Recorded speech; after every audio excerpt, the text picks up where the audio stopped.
For the first time ever, two museums in two different countries are jointly buying art, two portraits by Dutch old master Rembrandt.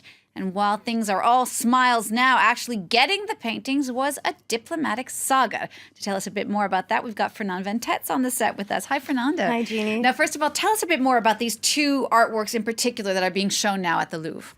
So it's actually two portraits. It's a marriage portrait. It was made in 1634 for the marriage between Maarten Solmans and his wife Oppian. And they were bought by the Rothschild family, a French rich merchant family, back in 1877. And since then, they've been in the Rothschild family. They're actually hung in the bedroom of Eric de Rothschild, who's putting them up for sale now, with a hefty price tag, 160 million.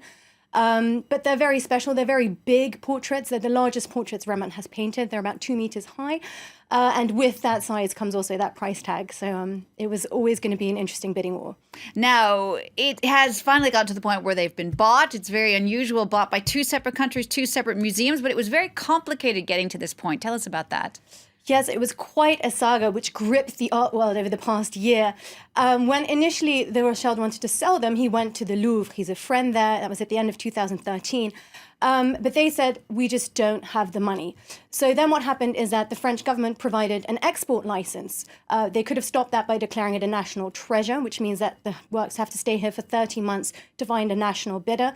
The French Minister of Culture, Fleur Pellerin, declined to do that. So they left the country. They were given the permission to leave the country. The Rijksmuseum in Amsterdam at this moment pounced. Rembrandt, of course, big Dutch master. And they were given to the end of 2015 to get that money together. So they started doing that. Then in March 2015, this news leaked. And so there was outcry in the French press that these works were leaving France, where they'd been for so long. And so new plans began to form. The two ministers of culture of the two countries then got together and decided, we'll buy these works together, we'll split it. But Mr. de Rothschild, who owns them, said, no way. These works belong together. You cannot separate them.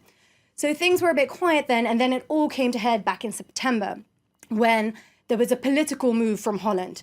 All political parties got on board. They said, we want them. They put up 80 million euros on the table, meaning the Rijksmuseum only had to raise another 80. And they said, we want them both. France then made its own move, with Pellegrin suddenly saying, actually, we have 80 million euros as well from the French central bank. So there was a stalemate, but a lot of political pressure applied. And then at the UN in New York, François Hollande, the French president, and the Dutch Prime Minister, Mark Rutte, behind closed doors, made a deal, said, we're going to split them.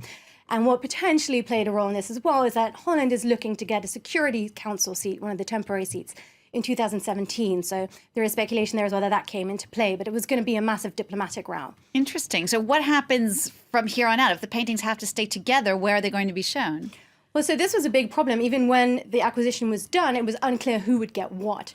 So now it's clear that Maarten Solmans is going to the Netherlands and Oppian is owned by the French. They'll stay together forever. That is the deal.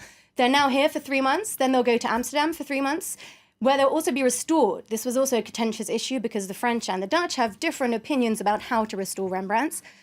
And then they will go on a rotation cycle, 5 years in Amsterdam, 5 years in France, and then they'll go in 8-year cycles from then on. Now, this is a big day for Rembrandt because also today there was a newly discovered work by the artist that's going on sale. Tell us about that.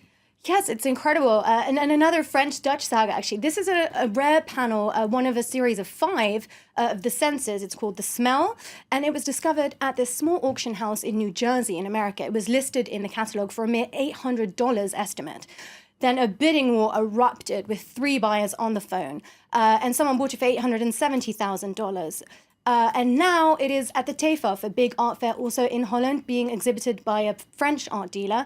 The price is unknown, but it's probably around 3 to 4 million euros. So someone got a good deal out of that one. But a big day for him. And actually also interesting, out of those 4, that series of 5 Senses, this is the 4th to be found. So there is still one out there. So if you come across a Rembrandt-like panel, bid on that one. Fernand, thank you so much. It's fascinating stuff, Fernand Van Tetz, about all of that Rembrandt news that's been happening here today. Thank you very much. You're watching France 24. Let's take a